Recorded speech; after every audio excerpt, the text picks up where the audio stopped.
Reasons for dying before the age of 65 and how you can live a long and healthy life. I have worked hard on the best research for you and have come up with great results for you.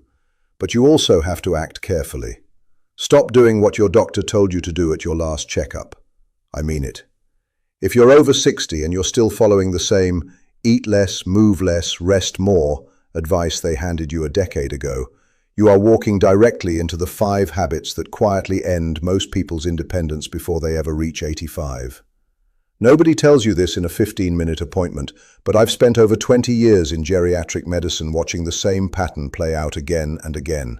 2 people, same age, same starting health, and 5 years later one is hiking with grandchildren while the other is in a wheelchair. The difference almost never comes down to genetics. It comes down to 5 habits, or the absence of them. Here's a number that should stop you in your seat. Research tracking older adults has consistently found that after age 60, skeletal muscle mass can decline by roughly 1 to 2% every single year if nothing is done to stop it. And that rate can double after 70. That's not just getting weaker. That's the difference between opening a jar, climbing a flight of stairs, or catching yourself before a fall. Muscle isn't vanity after 60. Muscle is survival tissue. And almost nobody over 60 is told that directly. Before we dive into the 5 habits, I want to ask you something, and I mean this genuinely. I read every single comment on these videos, so tell me, how old are you right now? And what's one thing your body does today that you're scared of losing 5 years from now? Maybe it's climbing stairs without holding the rail. Maybe it's picking up a grandchild. Maybe it's just walking to the mailbox without getting winded. Write it down in the comments. I want to know who's watching, because everything I'm about to tell you is for you specifically. And I'll tell you right now, item number 2 on this list is the one almost nobody talks about, and it's probably affecting you or someone you love this very evening without either of you realizing it. It has to do with what happens inside your muscle cells while you sleep, and once you understand it, you'll never look at a quiet, restful retirement the same way again. But we have to build up to it properly, because the 5 habits on this list interact with each other. Miss one, and the others become far less effective. We're counting down from 5 to 1, least powerful to most powerful, according to the pattern I've watched in patients for 2 decades. Let's begin. Habit 5. Sedentary resting days. Here's a sentence that sounds harmless but is quietly dangerous. I'll just take it easy today. After 60, taking it easy for one day can cost you more than you think. There's a well-documented phenomenon in aging research called anabolic resistance. It means that as we age, our muscles become less responsive to the signals that normally tell them to repair and grow. In a younger body, even modest activity triggers muscle protein synthesis efficiently.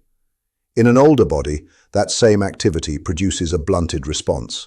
Some research suggests the muscle-building signal can be reduced by close to a third compared to someone in their 30s doing the identical movement. So when a senior takes several sedentary days in a row, they're not just resting.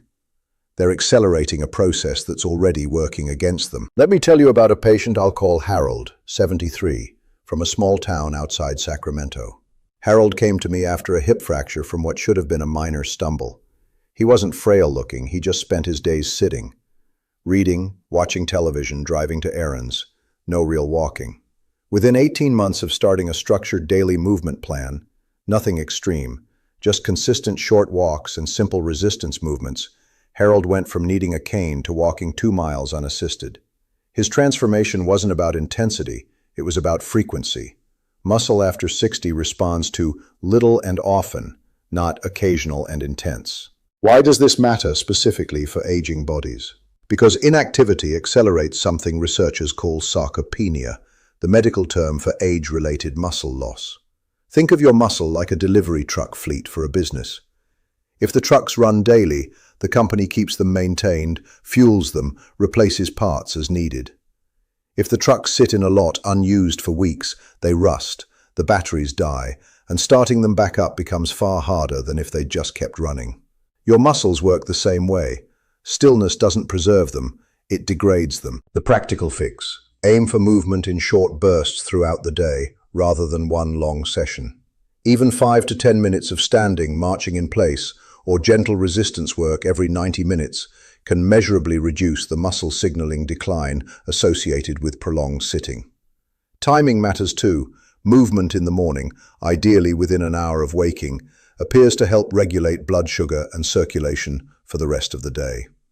For synergy, pair movement with protein intake within the same window. A bit of movement followed by a source of protein appears to help the body respond to that anabolic signal far more efficiently than movement alone. Now that's habit 5, important but not the most dangerous. Habit 4 is something almost every senior does with good intentions, and it might be quietly working against their bones. Habit 4, avoiding the sun and vitamin D. Here's something that shocked me early in my career. A significant portion of the senior population is walking around with vitamin D levels low enough to accelerate bone loss, and most don't know it because there's rarely a symptom until a fracture happens. As we age, our skin becomes less efficient at producing vitamin D from sunlight. Some estimates suggest skin's vitamin D production capacity can drop by more than 50% by the time someone reaches their 70s compared to their 20s. Combine that with seniors who, understandably, spend more time indoors, wear more sun protection, or live in cloudier climates, and you get a population quietly running on empty. Why does this matter specifically for an aging body? Vitamin D isn't just about bones, though the bone piece is critical. After menopause, women can lose bone density at an accelerated rate, sometimes 1 to 2% per year in the years following, and men face their own gradual decline starting a bit later. Vitamin D helps the body actually absorb the calcium it's consuming. Without it, you can be taking calcium supplements religiously and still not building the bone density you think you are. Think of vitamin D like the delivery address on a package. You can have all the calcium product in the world, but without the right address, it never gets delivered to where it's needed. I think of a patient, Dolores, 68, from a small coastal town in Oregon, cloudy most of the year. Dolores came in after 2 falls in one winter, both resulting in fractures. Her blood work showed vitamin D levels far below optimal range. We started a supplementation plan alongside modest, safe sun exposure and weight-bearing movement. 18 months later, a follow-up bone density scan showed measurable improvement, and she hadn't had a single fall since. Practical tips: safe, moderate sun exposure, around 10 to 20 minutes a few times a week, depending on skin tone and climate, without sunscreen can help. For many seniors, especially those in northern climates or with darker skin tones, that's often not enough, and supplementation becomes important. This is something to discuss with your physician, since the right dosage varies by individual blood work. Vitamin D is fat-soluble, meaning it's absorbed better when taken with a meal containing some healthy fat. That's your synergy tip. A vitamin D supplement taken on an empty stomach is far less effective than one taken alongside breakfast or dinner. That's habit 4. But habit 3 is where things start to get more serious, because this one doesn't just affect your bones or your muscles. It affects nearly every organ system at once, and almost nobody over 60 is warned about it directly. Before we get to that, I want to pause for just a moment. If you're finding this information valuable, and I suspect you are because you're still watching, please take 5 seconds to hit that subscribe button and give this video a thumbs up. It genuinely helps this channel reach more seniors who need this information, and it costs you nothing. I read every comment, so if there's a topic you want covered next, tell me below. Now, let's get into habit 3. Habit 3. Chronic low-grade dehydration. This one surprises almost everyone. Most seniors believe they're drinking enough water. Most are wrong, not dramatically, but consistently, and the consequences compound over years. As we age, the body's thirst signal becomes measurably less sensitive. Some research suggests older adults can be moderately dehydrated before they even feel thirsty, sometimes losing as much as 2 to 3% of body water without any conscious sensation prompting them to drink. That might sound small, but even that level of dehydration has been associated with reduced cognitive performance, increased fall risk due to dizziness, and added strain on kidney function. Why does this matter specifically for an aging body? Total body water percentage naturally declines with age. A body that was roughly 60% water in youth might run closer to 50% water in the senior years. That means the same fluid loss has a proportionally bigger impact. Think of your body like a car radiator system. A radiator running at half its designed fluid capacity doesn't fail all at once. It just runs hotter, wears down the engine faster, and eventually a small problem becomes a big one. Chronic mild dehydration works the same way on your organs, particularly your kidneys and your brain. I recall a patient, Ray, 79, from a small town in Arizona. Hot, dry climate. The kind of place where dehydration risk is highest, and yet almost nobody discusses it. Ray had been experiencing what his family described as foggy thinking and occasional dizzy spells. After ruling out more serious causes, we discovered he was drinking barely half of what his body needed daily. With a structured hydration plan spread throughout the day rather than large amounts at once, his mental clarity and balance improved within weeks. The practical approach, rather than waiting for thirst, aim to drink fluids consistently through the day, with particular attention in the morning and mid-afternoon, when dehydration effects on energy and cognition tend to peak. Older adults often do better sipping steadily rather than drinking large volumes at once, which can overwhelm kidney processing capacity in a single sitting. For synergy, pairing fluids with a small amount of natural sodium and potassium, think a slice of orange or a small handful of nuts, can help the body actually retain and utilize that fluid rather than simply passing it through, especially important for those on certain blood pressure medications that increase fluid loss. Now we're getting close to the most important habits on this list. Habit 2 is the one I mentioned at the very beginning, the one almost nobody talks about. Hiding in plain sight, in what looks like a perfectly healthy retirement routine. Habit 2. Protein timing neglect. Here's the uncomfortable truth. Many seniors are eating what looks like a reasonable amount of protein across the day, and it's still not enough to prevent muscle loss. Not because of the total amount, but because of when they're eating it. Most older adults eat very little protein at breakfast, a moderate amount at lunch, and the bulk of their protein at dinner. Research on aging and muscle protein synthesis suggests this pattern is a serious mistake. Remember that anabolic resistance we discussed earlier. Because older muscles respond less efficiently to protein intake, there appears to be a minimum threshold, often cited around 25 to 30 grams of high-quality protein per meal, needed to meaningfully trigger muscle protein synthesis in someone over 60. Eating 5 grams at breakfast and 40 at dinner doesn't average out. The body essentially wastes the excess at dinner while getting almost no muscle-building benefit from the inadequate breakfast. This is why I said earlier that this habit is hiding inside what looks like a perfectly healthy routine. A senior can be eating clean, avoiding processed food, watching their portions, and still be functionally starving their muscles for 2 out of 3 meals a day. Why does this matter specifically for an aging body? Combine anabolic resistance with the natural muscle loss of sarcopenia, and you get a body that needs more consistent protein stimulus than it did at 30, not less. Yet most seniors are taught the opposite, often told to eat lighter as they age. Think of your muscle-building system like a factory that only accepts full truckloads of raw material. A few crates trickling in throughout the morning get turned away at the gate. Only a full truckload, that 25 to 30 gram threshold, gets the factory line moving. I think of a patient, Marjorie, 71, from a small town in Ohio. Marjorie was eating well by every conventional measure: oatmeal for breakfast, salad for lunch, a proper dinner with meat and vegetables. But her breakfast and lunch protein were minimal. We restructured her meals so each one hit that meaningful protein threshold: eggs and Greek yogurt at breakfast, a larger portion of chicken or fish at lunch.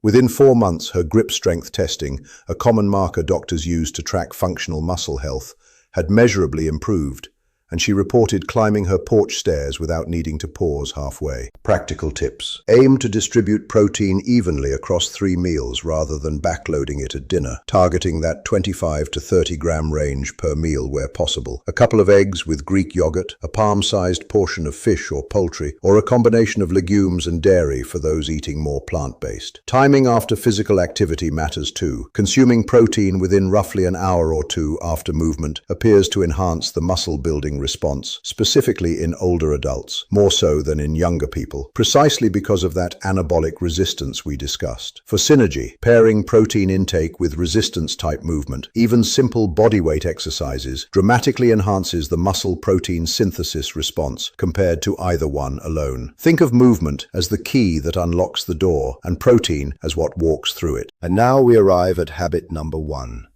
The single most powerful factor I have seen determine whether someone thrives past 85 or declines rapidly in their 70s. If you take away only one thing from this video, let it be this. Habit 1. Neglecting sleep quality over sleep quantity. Most people believe that if they're spending 7 or 8 hours in bed, they're getting adequate sleep.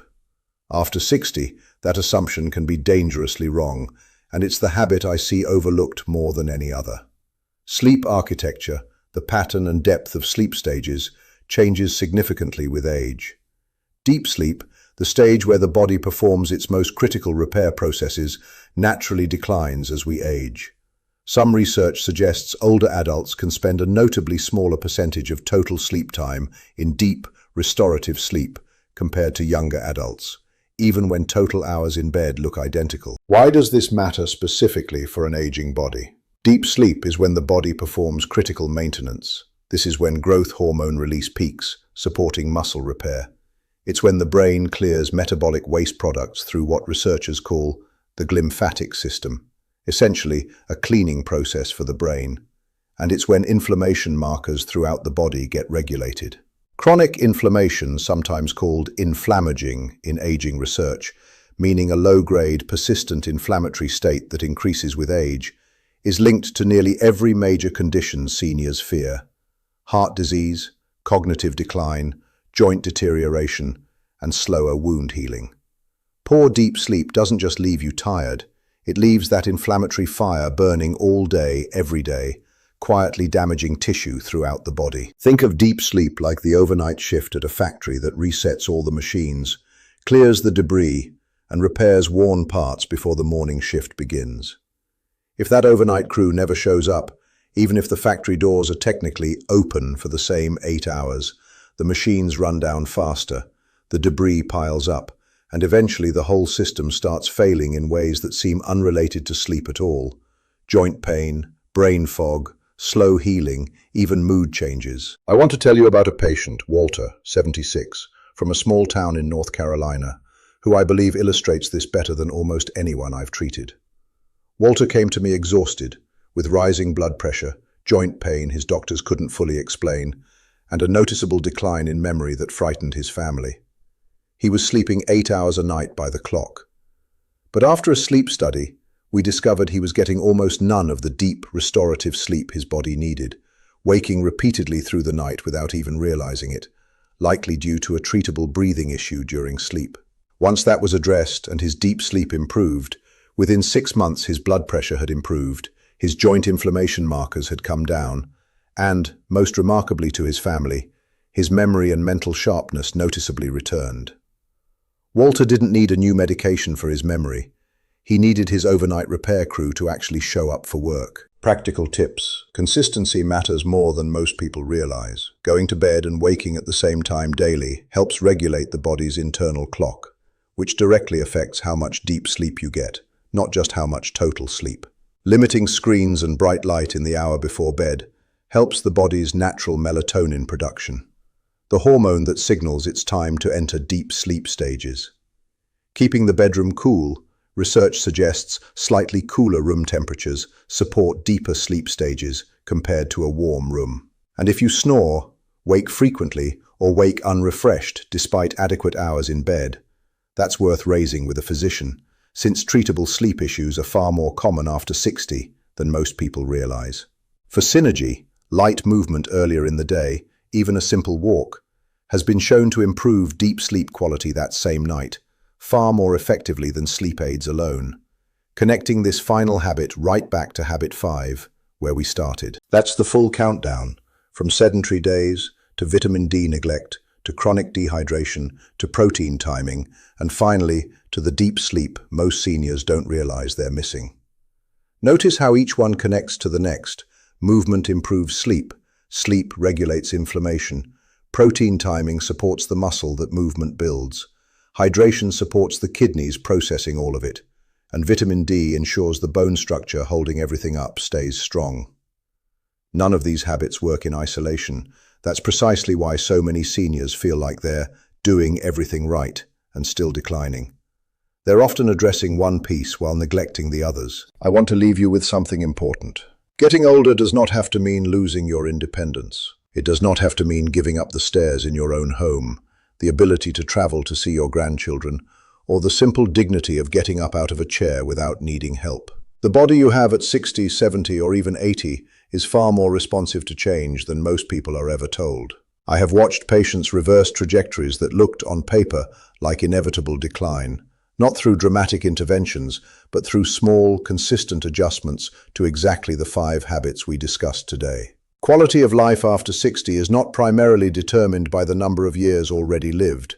It is determined by what you choose to do starting today, this week, this month. It is genuinely never too late to reclaim strength, clarity, and independence. I have seen it happen too many times to believe otherwise. If this video gave you something valuable, do me a favor and subscribe to this channel, because I release new videos like this specifically for people in your situation, covering the science of aging well without the confusion or the sales pitch. And before you go, I want to know, of the 5 habits we covered today, which one surprised you the most, and which one are you going to start changing this week? Tell me in the comments below. I read every single one, and I will see you in the next video.